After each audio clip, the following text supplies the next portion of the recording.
Shalom Bapak Ibu. Oke, puji nama Tuhan.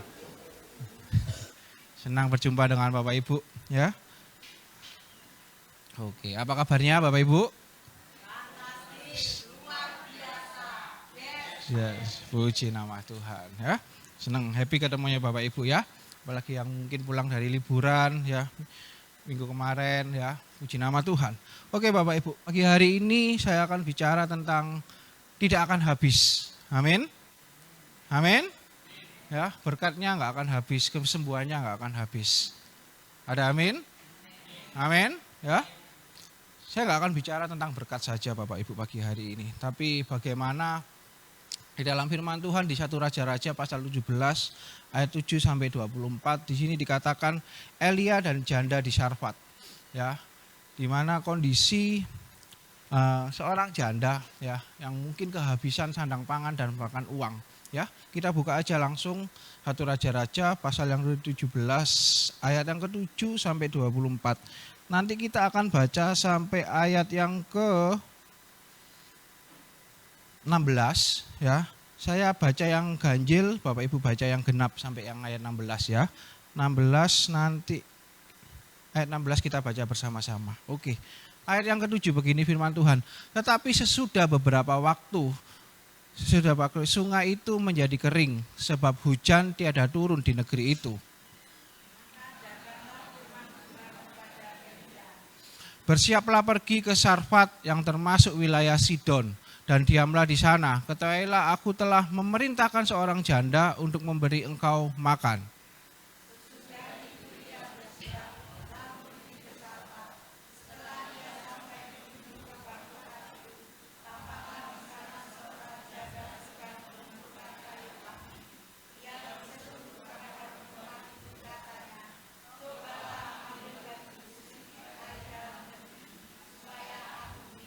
Ayat ke-11, ketika perempuan itu pergi mengambilnya, ia berseru lagi, cobalah ambil juga bagiku sepotong roti.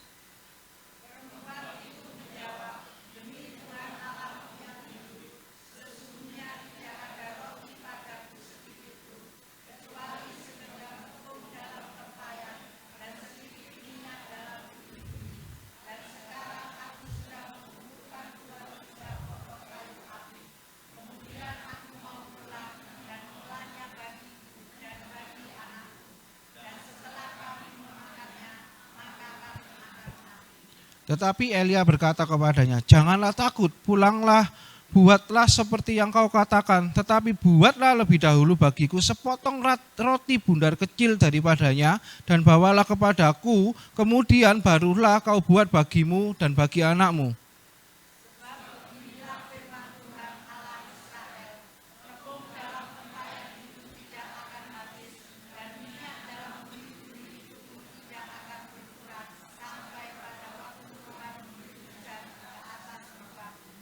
Lalu pergilah perempuan itu dan berbuat seperti yang dikatakan Elia. Maka perempuan itu dan dia serta anak perempuan itu mendapat makanan beberapa waktu lamanya. Ayat 16, tepung tidak habis.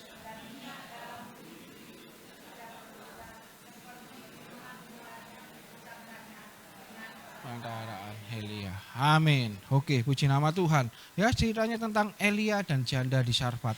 Ya, pada waktu itu sebelumnya Elia itu ada di tepi sungai Kerit ya Bapak Ibu ya. Kalau kita baca ayat 17 ayat pertama ya, Elia itu berada di sungai Kerit dan Tuhan memerintahkan. Kenapa? Karena sungainya sudah mulai kering Bapak Ibu. Sudah mulai habis airnya karena tidak ada hujan pada musim itu. Nah, setelah itu Tuhan suruh Elia, perintahkan Elia untuk pergi dan Tuhan sudah perintahkan bahwa nanti kamu akan ketemu janda. Ya, kamu akan ketemu janda dan janda itu yang akan memberikan engkau makan dan minum. Nah, Bapak Ibu, tapi dalam kondisi mungkin kita berpikir ya, wah mungkin jandanya ini kaya, mungkin jandanya ini sandang pangannya sedang melimpah. Ya, Tuhan perintahkan untuk Elia itu ketemu janda tersebut. Tapi dalam kondisi tersebut, waktu kita baca firman Tuhan, apa Bapak Ibu, janda itu hanya tinggal segenggam Bapak Ibu. Ya, segenggam tepung Bapak Ibu ya, cuma sekali makan dan bahkan di firman Tuhan katakan bahwa setelah dia makan roti itu tepung itu jadi roti, dia akan mati bersama anak-anaknya. Bahwa itu berarti ada indikasi bahwa sudah itu sekali makan Bapak Ibu. Nah kondisinya itu hanya sekali makan Bapak Ibu. Benar-benar kering, benar-benar nggak ada makanan, nggak ada uang untuk dia ini untuk menghidupi dirinya sendiri dan anaknya Bapak Ibu. Tapi Tuhan izinkan seorang janda itu untuk memberi makan, untuk menolong si Elia Bapak Ibu. Lah Bapak Ibu ada 4 hal yang ingin saya bagikan. Saya tulis di sini tidak akan habis. Amin. Amin Bapak Ibu. Ya, berkatnya nggak akan habis. Ya, bukan masalahnya Bapak Ibu. Ya, tapi pertolongannya itu nggak pernah habis dalam hidup kita. Amin. Amin Bapak Ibu. Ya, ada 4 hal Bapak Ibu. Kita buka dulu ayat yang ke-10. Ayat ke-10 begini firman Tuhan berkata, sesudah itu ia bersiap lalu pergi ke Sarfat. Setelah ia sampai ke pintu gerbang kota itu, tampaklah di sana seorang janda sedang mengumpulkan kayu api. Ya, jadi janda itu sudah kehabisan makanan, nggak ada bahan, tapi dia sedang mengumpulkan kayu api. Untuk mungkin itu terakhir kalinya Bapak Ibu. Ya, terakhir kalinya dia tetap bekerja, dia tetap melakukan pekerjaannya sehari-harinya, ya sudah ambil kayu api lah, aku mau bikin roti terakhir lah, mungkin setelah makan roti ini habis, nggak bisa makan lagi lah. Seringkali mungkin kita dalam kondisi tersebut Bapak Ibu, ya kita merasa bahwa aduh hidupku ini kayaknya nggak berarti, ya yang mungkin sakit merasa aduh tak mati ya Tuhan. Atau mungkin aku merasa Tuhan ekonomiku sedang gak baik-baik, wis Tuhan tak mati aja Tuhan. Nah mungkin kita dalam kondisi kering seperti itu. Ya kita mungkin dalam kondisi gak ada harapan. Ya gak ada harapan. Nah poin yang pertama yang saya ingin bagikan. Waktu janda itu mencari kayu api, dia itu hanya apa sih Bapak Ibu? Melakukan bagian kita. Seringkali kita ini lupa Bapak Ibu. Ya, kita ini terus-menerus bersedih dalam hati kita, dalam kehidupan kita. Kenapa? Karena kita meratapi nasib kita. Mungkin nasib kita sedang gak mujur, mungkin nasib kita sedang gak baik. Kita hanya meratapi saja Bapak Ibu. Tapi pagi hari ini saya ingatkan untuk Bapak Ibu, yuk kita tetap melakukannya dengan baik Bapak Ibu. Lakukan bagian kita Bapak Ibu, lakukan bagian kita. Kalau kita bekerja, ya lakukan bagian kita Bapak Ibu. Ya. Jangan lagi kita mungkin merasa aduh Tuhan kerjaanku begini-gini aja ya Tuhan. Bapak Ibu pagi hari ini firman Tuhan mengingatkan. Si janda ini mungkin dikatakan ini mungkin terakhir kalinya dia mencari kayu api untuk kehidupannya. Dia tetap melakukan bagiannya Bapak Ibu. Dia enggak bersedih atau apapun ya mungkin sambil cari kayu api mungkin ambil nelongso mungkin uripnya ya. Aduh, iki uripku terakhir gitu mungkin ya, Bapak Ibu ya. Bapak Ibu pagi hari ini lakukan bagian kita, pekerjaan kita, apa yang sudah Tuhan berikan dalam hidup kita, lakukan bagian kita, Bapak Ibu. Bagian sisanya, bagian seterusnya, biarkan Tuhan. Ada amin? Amin. Lakukan bagian kita, Bapak Ibu. Mungkin kita merasa nggak enak, mungkin kita merasa sakit ini kok terus-terusan ya. Lakukan bagian kita Bapak Ibu. Kalau dokter ngomong harus terapi. Kalau dokter harus minum obat Bapak Ibu. Lakukan bagian kita yang terbaik. Selebihnya berikan sama Tuhan. Berdoa, bekerja, ibadah itu menjadi bagian kita Bapak Ibu. Amin. Ya. Kita berdoa, kita datang ibadah pagi hari ini, kita datang ibadah waktu KPK, itu bagian kita Bapak Ibu. Itu bagian kita Bapak Ibu. Tapi hasilnya serahkan sama Tuhan. Seringkali kita ini membalik hal tersebut Bapak Ibu. Kita berpikir bagaimana ya hasilnya ya, wis tak mati ya, wis aku gak tahu. Ya, seringkali kita membalik hal tersebut Bapak Ibu. Tapi pagi hari ini izinkan firman Tuhan bicara bahwa lakukan bagian kita Bapak Ibu. Ya, lakukan bagian kita. Ya, bagian kita harus kita kerjakan, bukan hanya menunggu berkatnya saja. Ya, si janda itu mungkin bisa aja Bapak Ibu cuma nunggu di rumah. Ya. Ya wis lah aku ya toh juga mau mati. Ya, tinggal tepung segenggam kok. Wis aku tak diem aja di rumah. Mungkin bisa aja seperti itu Bapak Ibu. Ya, kalau ada yang ngasih makan puji Tuhan, kalau nggak ada ya udah aku mati. Bener kan Bapak Ibu? Pilihannya kan seperti itu kan Bapak Ibu. Ya, karena janda itu sudah punya pemikiran bahwa setelah aku makan tepung segenggam ini, aku akan mati. Betul ya Bapak Ibu ya? Sama Bapak Ibu, kadang-kala kita merasa aduh, wes aku mentok tok tok iki wis, mentok sak mentok-mentoke. Ya, nggak tahu. Seringkali kita berpikir bahwa hasilnya Bapak Ibu. Betul ya Bapak Ibu ya? Tapi ingat Bapak Ibu, pagi hari ini firman Tuhan izinkan kita, ayo lakukan bagian kita Bapak Ibu. Lakukan bagian kita Bapak Ibu. Kalau di janda di Sarfat ini, dia nggak pernah berpikir bahwa ketemu Elia dan buil-buil tepungnya ini nggak akan habis Bapak Ibu. Dia nggak pernah berpikir Bapak Ibu. Begitu juga berkat Tuhan buat kita semuanya. Loh, ada. Begitu juga kesehatan Bapak Ibu. Senyum dulu Bapak Ibu, senyum dulu. Nah, senyum dulu. Kasih senggol kanan kirinya. Nah, senyum dulu. Aduh, pulang dari pergi ini kok sedih nih, deg-degan ini saya. Lah, gitu senyum Bapak Ibu. Kayak statusnya Bapak Ibu gitu loh, senyum gitu waktu di Bali, di Jogja, Jawa Tengah lah senyum gitu lah. Itu senyum bersama opor gitu ya. Nah, senyum sudah. Oke. Ya, saya kan jadi lega Bapak Ibu. Karena berkatnya nggak pernah habis, amin. Kesehatannya nggak pernah habis, amin. Ya, Bapak Ibu, amin. Ya, karena lakukan bagian kita Bapak Ibu. Lakukan bagian kita.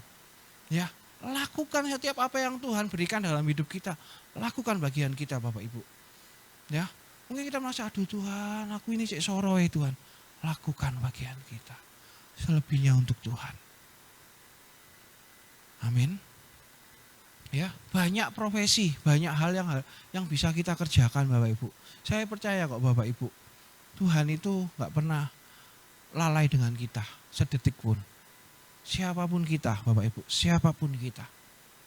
Ada banyak hal untuk kita ini bisa bersyukur Bapak Ibu. Nanti saya akan berikan ada kenapa sih kok kita ini seringkali merasa sedih, kita ini merasa kali kok kalau saya ngomong seperti jadi korban ya.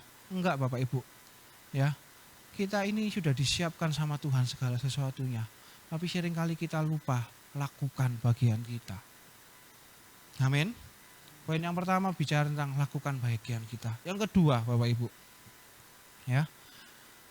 Ringan tangan dan taat. Ayat yang ke-10 dan ayat yang ke-11. Yang ke-10b ia firman Tuhan berkata seperti ini. Ia berseru kepada perempuan itu katanya. Cobalah ambil bagiku sedikit air dalam kendi supaya aku minum. Ini Elia minta tolong, ya. Setelah dia datang, dia ketemu janda, ya. Ngomong, "Aku minta tolong, aku minta air." Ya, kalau air bisa dicidukno dari sumur lah ya Bapak Ibu ya. Si janda itu mungkin berangkat ambil air ya. Baru mungkin jalan beberapa langkah Elia mungkin ngomong, ketika perempuan itu pergi mengambilnya, ia berseru, ya. Cobalah ambil juga bagiku sepotong roti. Ya. Mungkin janda itu berpikir, ya nek air sak tak jupukno lah, wis gak apa-apa lah, air wake kok di sumur. Ya. Tapi Elia enggak sampai berhenti di situ, Bapak Ibu. Ya, setelah janda itu mungkin pergi beberapa langkah, Elia ngomong, jangan lupa rotinya. Ya Bapak Ibu ya, jangan lupa rotinya karena perutku juga lapar. Ya, waduh, nih si janda mungkin ya, mungkin mulai berpikir, waduh, ini apa ya? Ini apa ya? Nah, di sini saya katakan bahwa yang kedua adalah ringan tangan dan taat, Bapak Ibu. Ya, poin yang pertama Tuhan Yesus itu pengen kita itu untuk saling tolong menolong, Bapak Ibu. Ya, saling tolong menolong, Bapak Ibu. Ya, mungkin kita merasa bahwa janda ini enggak ada lagi, Bapak Ibu. Tepungnya enggak ada lagi, Bapak Ibu. Tepungnya habis, Bapak Ibu. Tepungnya sudah tinggal segenggam. Bayangkan lah Bapak Ibu, tepung segenggam ini cuma bisa buat berapa sih untuk roti, Bapak Ibu. Ya. Tapi di sini Poin yang kedua, belajarlah untuk kita ini ringan tangan dan taat. Karena di ayat ke-12 firman Tuhan katakan, perempuan itu menjawab, demi Tuhan Allahmu yang hidup, sesungguhnya tidak ada roti padaku sedikit pun kecuali segenggam tepung dalam tempayan dan sedikit minyak dalam buli-buli. Ya, sudah enggak ada Bapak Ibu. Cuma segenggam tepung Bapak Ibu. Ya, cuma segenggam tepung. Ya. Sekarang anggap aja kalau buat kue kering enggak cukup Bapak Ibu. Ya, kue kering lebaran kemarin enggak mungkin cuma segenggam. Betul ya Bapak Ibu ya? Apalagi minyaknya di sini dikatakan bahwa dan sedikit minyak Bapak Ibu. Enggak ada Bapak Ibu. Untuk membuat roti itu mungkin mustahil juga Bapak Ibu. Ya. Tapi firman Tuhan pagi hari ini ya, belajarlah untuk kita ini ringan tangan Bapak Ibu. Tolong menolong. Ya, dan taat Bapak Ibu. Apapun kondisi kita, belajarlah taat Bapak Ibu. Amin. Katakan bersama, taat. Ya, karena firman Tuhan katakan ya di janda ini memberikan contoh buat kita Bapak Ibu ya. Bagaimana apapun kondisi kita, apapun yang sedang kita hadapi, belajarlah untuk tolong menolong Bapak Ibu. Tolong menolong bukan hanya mungkin bicara tentang materi Bapak Ibu. Mungkin kita jadi pendengar yang baik, kita jadi pendoa yang baik ya. Bukan hanya bicara tentang materi, tapi kalau Tuhan izinkan untuk kita memberkati secara materi, jangan pernah lupakan itu Bapak Ibu. Amin. Amin. Belajar untuk ringan tangan Bapak Ibu. Ringan tangan. Apa? Tolong menolong Bapak Ibu. Karena firman Tuhan katakan Bapak Ibu ya, Tuhan Yesus itu terlebih dahulu melayani kita Bapak Ibu. Tuhan Yesus terlebih dahulu menolong kita Bapak Ibu. Ya. Kita ini yang mungkin gak layak untuk ya diselamatkan, tapi Tuhan Yesus mau menyelamatkan kita. Itu adalah satu contoh pelayanan Tuhan Yesus yang sudah mungkin kita ini gak bisa Bapak Ibu ya, untuk melebihi dari itu ya. Dia gak salah, dia yang disalahkan Bapak Ibu ya. Kalau kita sebagai manusia, kita yang gak salah disalahkan, wah aku gak terima ini, gak iso ya. Tapi firman Tuhan katakan Bapak Ibu ya, bagaimana Tuhan Yesus memberikan contoh dalam kehidupan. Dia tetap menolong Bapak Ibu, saling tolong menolong. Apapun itu Bapak Ibu, saya nggak hanya bicara tentang uang ini Bapak Ibu, nggak bicara tentang uang, ya, nggak bicara tentang uang Bapak Ibu, ya, tolong menolong, ringan tangan, taat Bapak Ibu, ya, sama di dalam gereja ini tersebut juga nggak hanya bicara tentang uang Bapak Ibu, bicara tentang waktu, bicara tentang tenaga, ya, bicara tentang pikiran, ya, banyak hal Bapak Ibu, banyak hal Bapak Ibu, banyak hal. Bagaimana kita bisa menjadi makhluk sosial. Amin. Dan yang kedua, taat Bapak Ibu. Ya, kenapa kok dibutuhkan ketaatan? Ya, karena manusia zaman sekarang, ya, mohon maaf Bapak Ibu, ya, seringkali kita mungkin merasa gak usah lah, gitu loh. Ya, belajarlah untuk kita ini taat. Kalau emang Tuhan izinkan kita untuk memberkati, berkatilah. Ya, ambil satu cerita Bapak Ibu di Perjanjian Baru. Ada seorang janda dan orang di Bait Allah, ada seorang wanita ya Bapak Ibu, dan jemaatnya waktu dia memberikan persembahan, ya, semua jemaat memberikan persembahan. Dan satu wanita itu memberikan persembahan uang itu terakhir Bapak Ibu. Betul ya? Ingat ya Bapak Ibu ya? Ada yang cerita tersebut ya Bapak Ibu ya? Betul? Betul ya Bapak Ibu ya? Dan di situ wanita itu memberikan uang itu terakhir. Dan Tuhan Yesus ngomong, manakah yang berkenan di hadapanku? Yang mana Bapak Ibu? Wanita tua itu Bapak Ibu. Wanita tersebut. Bukan bicara tentang nominalnya Bapak Ibu. Bukan bicara tentang apapun Bapak Ibu. Tapi bicara tentang ketaatan Bapak Ibu. Bicara tentang ketaatan Bapak Ibu. Bukan hanya bicara tentang aku bisa kasih lebih, aku bisa memberikan lebih. Bukan Bapak Ibu. Tapi bicara tentang taat Bapak Ibu.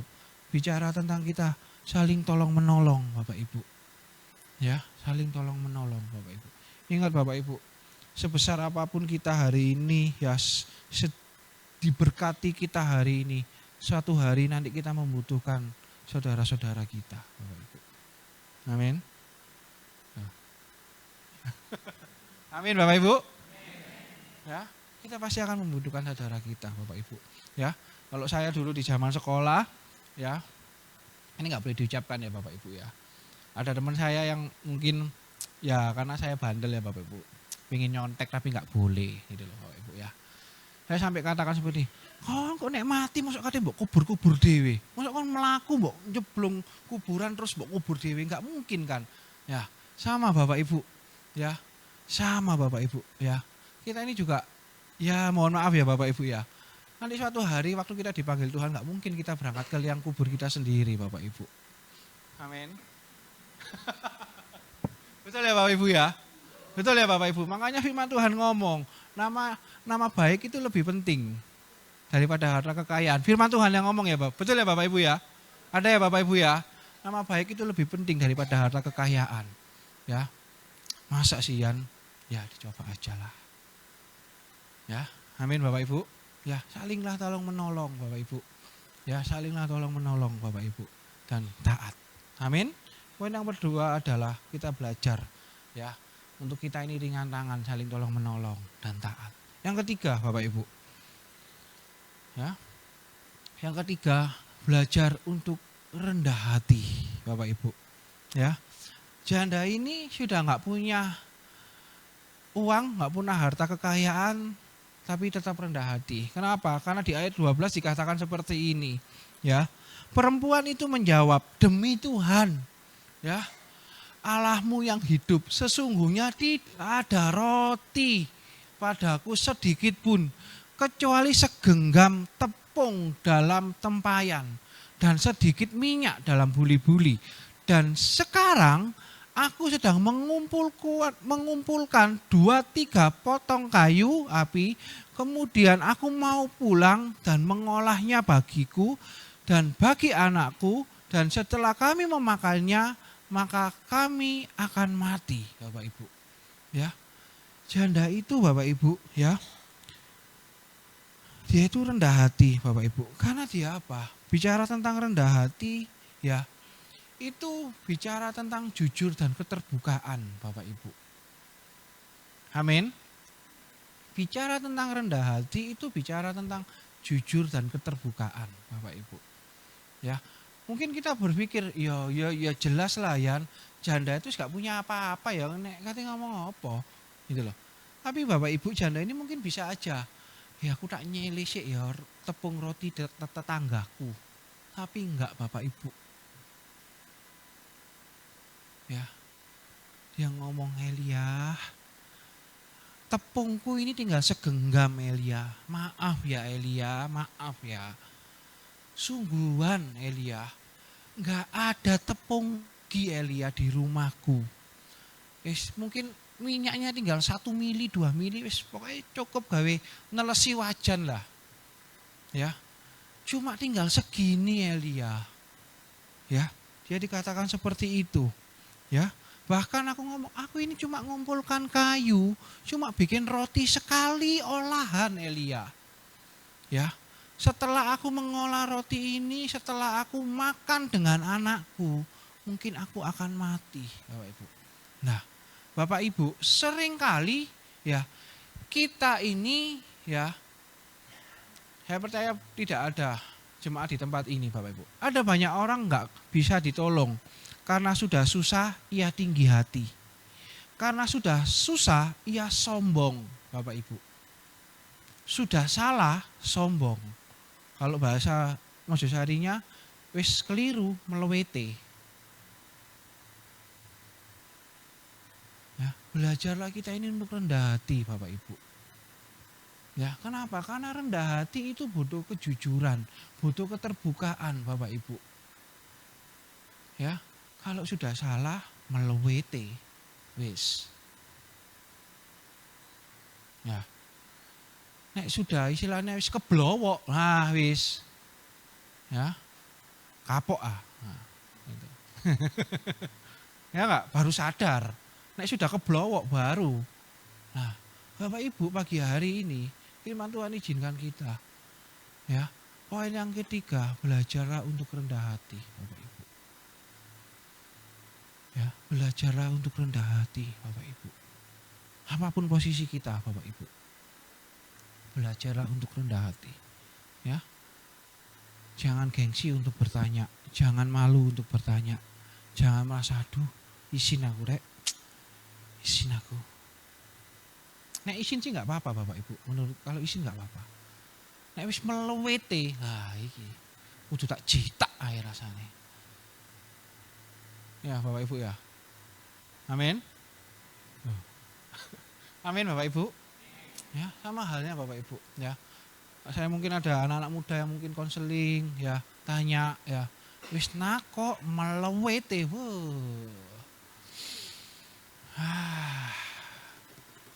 Ya, firman Tuhan ngomong harus tolong menolong, ya. Tapi piye, tangan iku kudu jitak ae rasane. Ya. Ini nek wis logor, jarine enggak nulungi, nek wis logor, jarine enggak ngilingno. Ya, Bapak Ibu ya. Tapi melaweti nemen. Ya, Bapak Ibu ya.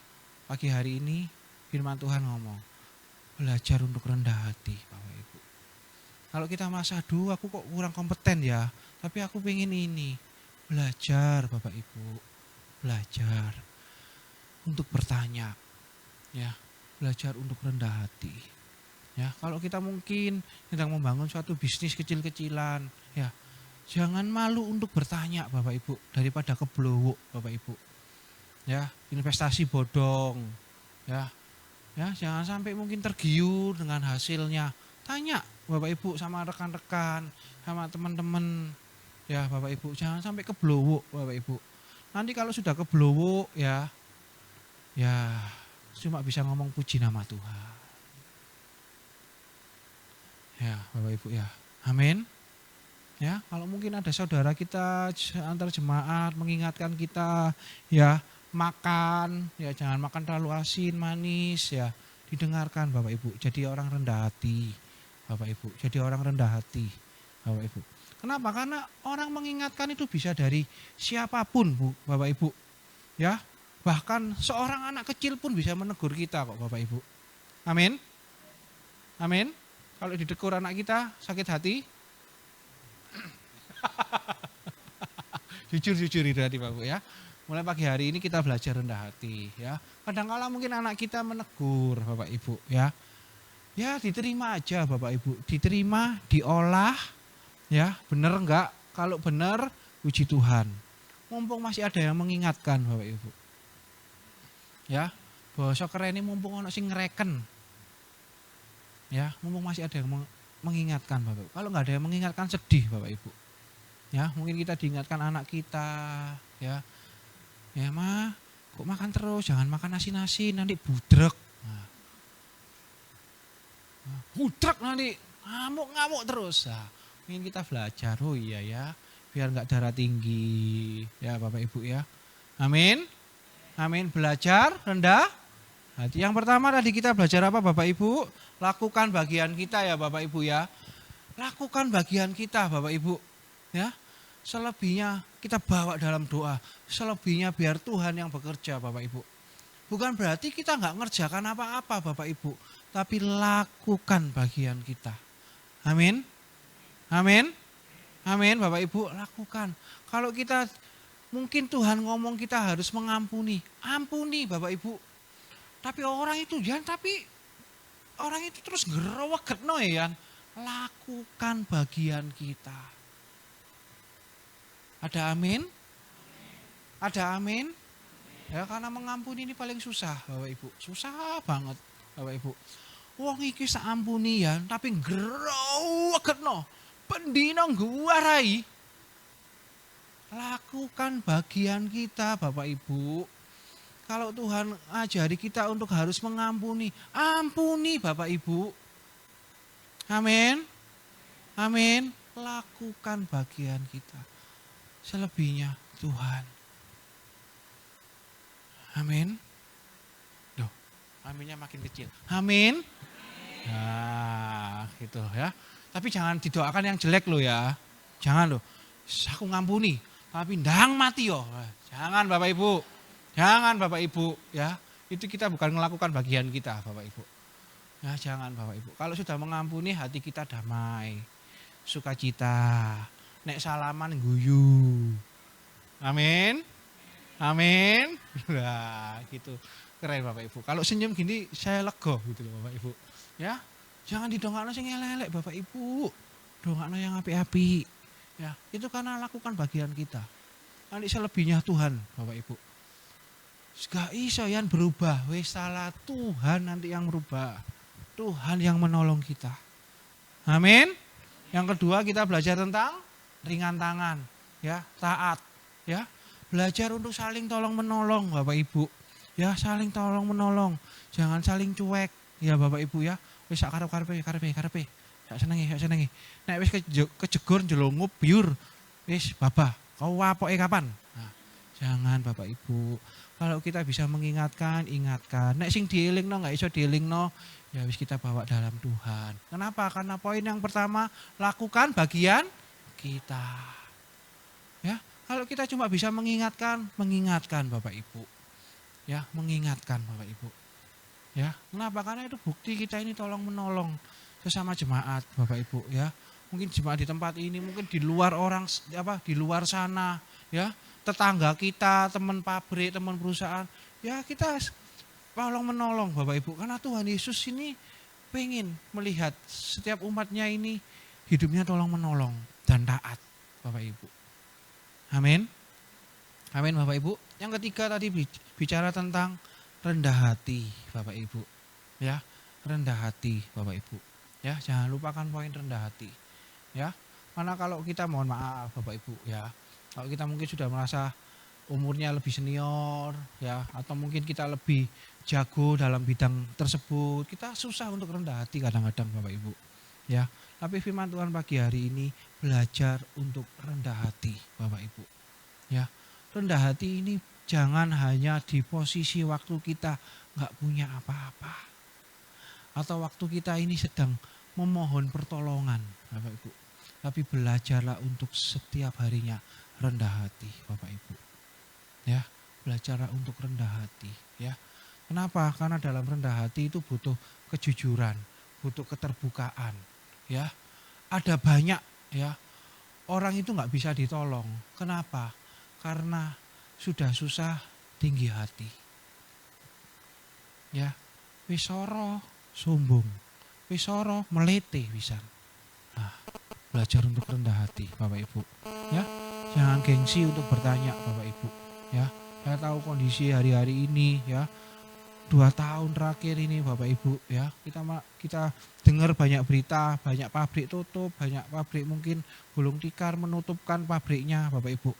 Tapi saya percaya anak-anak Tuhan dijagai sama Tuhan. Kalau kita sedang mulai berdoa, Tuhan aku pengen bangun bisnis kecil-kecilan. Kalau kita masih bingung Bapak Ibu, tanya Bapak Ibu, tanya. Tapi mungkin kalau kita merasa aduh hidupku diberkati, aku pengen investasi, tanya Bapak Ibu. Tanya Bapak Ibu. Jangan melete Bapak Ibu. Ya, nanti kalau sudah kejegur nangis Bapak Ibu. Ya. Ada peribahasa sedia payung sebelum hujan, ya. Jangan sampai kejegur dulu Bapak Ibu. Jangan sampai teles kebes baru payungan. Percuma Bapak Ibu. Ya. Sebelum itu sedialah payung Bapak Ibu. Tanya Bapak Ibu. Tanya, jangan gengsi Bapak Ibu. Ojo wedi waduh engko nek lak bolero rek. Duitku akeh. Engko dijauh. Jangan Bapak Ibu. Jelungup nanti Bapak Ibu. Ya. Jangan Bapak Ibu. Ya, tanya sama saudara, teman ya. Atau orang yang mungkin senior dalam bidang tersebut ya Bapak Ibu ya. Tanya Bapak Ibu, tanya Bapak Ibu. Ya. Jangan gengsi untuk bertanya Bapak Ibu. Jangan pernah gengsi Bapak Ibu. Ya, amin. Yang ketiga rendah hati. Yang terakhir yang keempat ya. Melangkah dalam iman ya. Ayat yang ke-13 dan ayat yang ke-15. Ya, begini firman Tuhan berkata, tetapi Elia berkata kepadanya, janganlah takut, pulanglah, buatlah seperti yang kau lakukan. Tetapi buatlah lebih dahulu bagiku sepotong roti bundar. Gak ndelok wodok Elia ini Bapak Ibu ya. wis nyuruh ambil no air, saiki roti, tepung tinggal segenggam. Dikatakan, iya Bu, tapi ibu bikin roti yang kayak tadi, yang seperti ibu ngomong, tapi buat aku dulu. Ya, gak bayang no, mungkin si wanita itu tadi janda tersebut itu wis golek kayu, kesel, ya, wetenge luwe, ya. Tapi Elia ngomong, itu nanti roti buat aku dulu, aku dhisik. Ya, aku dhisik. Jangan ibu jangan makan dulu sama anak ibu. Nanti setelah disuguhno ke aku, ibu pulang lagi, bikin lagi. Betul ya Bapak Ibu ya? Ya. Roti bundar kecil daripadanya dan bawalah kepadaku, kemudian barulah kau buat bagimu dan bagi anakmu. Oh, inter Elia ini Bapak Ibu. Ayat 14 Bapak Ibu. Sebab beginilah firman Tuhan Allah Israel. Tepung dalam tempayan itu tidak akan habis. Amin. Dan minyak dalam buli-buli itu pun tidak akan berkurang. Sampai pada waktu Tuhan memberi hujan ke atas muka bumi. Ayat 15. Lalu pergilah perempuan itu dan berbuat seperti yang dikatakan Elia. Maka perempuan itu dan dia serta anak perempuan itu mendapat makan beberapa waktu lamanya, Bapak Ibu. Ya, karena taat, Bapak Ibu. Si perempuan ini kan bisa aja Bapak Ibu tidak melakukan sesuai dengan Elia. Ya, tidak melakukan perintah sesuai dengan Elia, Bapak Ibu. Bahkan mungkin dia, aduh, iki wong iki nggoroi aku. Tapi karena perempuan itu, Bapak Ibu ya, punya ketaatan dan dia melangkah dengan iman, Bapak Ibu. Sehingga terjadi, Bapak Ibu. Tepung itu enggak habis, minyak dalam buli-buli itu enggak habis, Bapak Ibu. Karena ada iman. Nah, Bapak Ibu, waktu kita ini melangkah dalam iman, Bapak Ibu, ada otoritas dalam hidup kita. Ingat ya Bapak Ibu, waktu kita melangkah dalam iman, itu ada otoritas Bapak Ibu. Kenapa? Waktu kita ini baca firman Tuhan, waktu kita ini memulai jam doa kita, itu ada otoritas Bapak Ibu. Elia itu enggak sembarangan Bapak Ibu. Ya, karena saya percaya bahwa Elia itu sebelumnya pasti Tuhan perintahkan. Pasti Tuhan perintahkan Bapak Ibu. Makanya waktu kita melangkah dalam iman itu ada otoritas Bapak Ibu. Ya, yang kedua ada tudung rohani, ada perlindungan Bapak Ibu. Bayangkan kalau waktu roti itu dibuat sama si janda itu dan setelah dimakan sama Elia, tapi tepungnya ini habis, benar-benar habis. Wah, gegeran sak kota itu Bapak Ibu. Bejuk iki, Nabi iki nggoroi aku. Tapi karena Elia ini melangkah dalam iman, janda tersebut melangkah dalam iman dan percaya, ya ada tudung rohani, ada perlindungan rohani Bapak Ibu. Ya, makanya kalau kita melangkah jangan lupa doa Bapak Ibu. Amin. Kenapa? Karena kita berdoa ada tudung rohani. Katakan bersama, tudung rohani. Ya, nah, waktu kita melangkah dalam iman, kita punya otoritas, kita punya tudung rohani. Ada dua hal terakhir, Bapak Ibu. Kita ini perlu punya mentor, Bapak Ibu.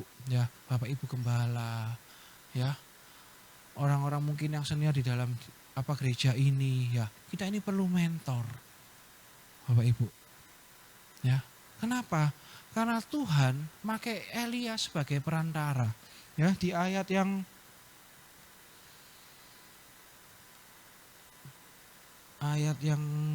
berapa ya tadi Bapak Ibu? Di situ dikatakan bahwa Tuhan mempergunakan Elia sebagai perantara. Ya, Bapak Ibu, ya jangan lupakan itu Bapak Ibu. Ya, aku wis merasa hebat kok. Wis gak perlu. Ingat Bapak Ibu, janda ini ketemu Elia, ya, dan dia taat. Dia rendah hati, dia mengerjakan bagiannya, dia melangkah bersama dengan imannya. Dia gak luput dari Elia. Kenapa? Karena dia melakukan setiap perintah Elia. Ya, karena dia melakukan setiap perintahnya Elia. Perlu mentor. Dan yang terakhir, punya nasihat. Bapak Ibu. Punya penasehat. Ya penasehat ini bukan seperti di kepresidenan kita, aku angkat satu orang sebagai penasehat. Enggak Bapak Ibu. Tapi penasehat ini banyak orang Bapak Ibu. Ya, daripada satu kita punya banyak Bapak Ibu. Ya, kadangkala suami istri ya bisa jadi saling menasehati. Ya itu contohnya penasehat Bapak Ibu. Ya, penasehat Bapak Ibu. Dengarkan makanya Bapak Ibu. Jadilah orang yang rendah hati. Amin. Amin Bapak Ibu. Ya. Karena di situ dikatakan bahwa sesudah ayat yang ke-16 tepung dalam tempayan itu tidak habis dan minyak dalam buli-buli itu tidak berkurang seperti firman Tuhan yang diucapkannya dengan perantaraan Elia. Betul ya Bapak Ibu ya? Dengan perantaraan Elia. Ya. Ingat Bapak Ibu, nasihat, ya, mentor, ya, itu bisa dengan perantaraan siapapun Bapak Ibu. Ya, bisa dengan perantaraan siapapun Bapak Ibu. Ya, amin. Ada 4 poin yang saya bagikan. Saya mau bagikan sedikit Bapak Ibu, ayat 18.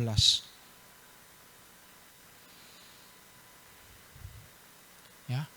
Kata perempuan itu kepada Elia, apakah maksudmu datang kemari ya abdi Allah? Sebentar. Oh ayat 17. Ayat 17. Sesudah itu anak dari perempuan pemilik rumah itu jatuh sakit. Dan sakitnya itu sangat keras. Sampai tidak ada nafasnya lagi. Ayat 18. Kata perempuan itu kepada Elia, apakah maksudmu datang kemari ya abdi Allah? Singgahkah engkau kepadaku untuk mengingatkan kesalahanku dan untuk menyebabkan anakku mati. Stop di sini ya. Bapak Ibu, saya mau tanya sedikit Bapak Ibu. Kadangkala waktu kita ini sudah melakukan yang pertama tadi kita melakukan bagian kita, ya, kita ditolong sama Tuhan. Yang kedua tadi bicara tentang apa Bapak Ibu? Kita taat, kita saling tolong menolong. Yang ketiga kita mungkin rendah hati dan bahkan kita melangkah dengan iman Bapak Ibu. Tapi di tengah-tengah itu ada hal yang enggak enak Bapak Ibu terjadi. Ya, mungkin kita mengalami seperti janda tersebut. Semuanya sudah enak, roti sudah tercukupi, makanan sudah tercukupi, perut sudah kenyang, ya. Kita sudah enggak berpikir bahwa akan mati, Bapak Ibu. Tiba-tiba apa yang enggak kita pikirkan, tiba-tiba itu terjadi, Bapak Ibu. Seperti janda tersebut. Loh, anakku sudah keimangan. Ya, enggak kelaparan kok. Tiba-tiba sakit keras mati. Bapak Ibu, mungkin kita sering kali terjadi dalam hidup kita. Benar nggak Bapak Ibu? Kita udah taat, tolong menolong, melakukan bagian kita, rendah hati, ya. Kita sudah punya iman, melangkah dalam iman, tiba-tiba anaknya mati, Bapak Ibu. Bahkan di ayat ke-18, dia mulai ngomong sama Elia, ngapain Elia kamu kesini? Kamu cuma pengen ngingetno aku dah. Ya, tapi ayat 19 di sini katakan, ya. Kata Elia kepadanya, berikanlah anakmu itu kepadaku. Elia mengambilnya dari pangkuannya perempuan itu dan membawanya naik ke kamarnya di atasnya dan membaringkan anak itu di tempat tidurnya. Ayat 20. Sesudah itu ia berseru kepada Tuhan katanya, ya Tuhan Allahku, apakah engkau menimpahkan kemalangan ini atas janda ini juga yang menerima aku sebagai penumpang dengan membunuh anaknya. Ayat 21. Lalu ia mengujurkan badannya di atas anak itu 3 kali dan berseru kepada Tuhan katanya, ya Tuhan Allahku, pulangkanlah kiranya nyawa anak ini ke dalam tubuhnya. Ayat 22, Tuhan mendengarkan permintaan Elia itu dan nyawa anak itu pulang ke dalam tubuhnya sehingga ia hidup kembali. Bapak Ibu, saya mau mengingatkan, seringkali mungkin waktu kita sudah melakukan hal tersebut, di tengah-tengah itu mungkin kita mengalami hal yang gak enak. Bapak Ibu, jangan pernah lupa akan 4 poin ini Bapak Ibu. Lakukan bagian kita. Ya kenapa? Ini Bapak Ibu, contohnya ini Bapak Ibu. Janda ini sudah melakukannya Bapak Ibu. Sudah gak berpikir ada kematian. Tapi di tengah-tengah itu kematian itu menghampiri anaknya. Jangan pernah lupa Bapak Ibu, lakukan bagian kita. Kita tetap taat, kita tetap tolong menolong, rendah hati, dan tetaplah melangkah dalam iman. Amin. Setelah janda itu melakukan itu, Elia harus melakukannya Bapak Ibu. Coba bayangkan kalau ini babana lah ya, wis iku nasibmu mati emang anakmu. Tapi enggak Bapak Ibu, Elia ngomong, mana anakmu? Dibawa Bapak Ibu ke atas dan dia berdoa sama Tuhan. Rendah hati Bapak Ibu. Seorang Elia pun tetap rendah hati, doa. Tuhan tolong anakmu ini Tuhan, tolong anakmu. Ini janda yang sudah menampung aku, yang sudah menolong aku Tuhan. Tolong Tuhan, tolong Tuhan. Dan karena kerendahan hatinya dari Elia, dia berdoa dengan Tuhan.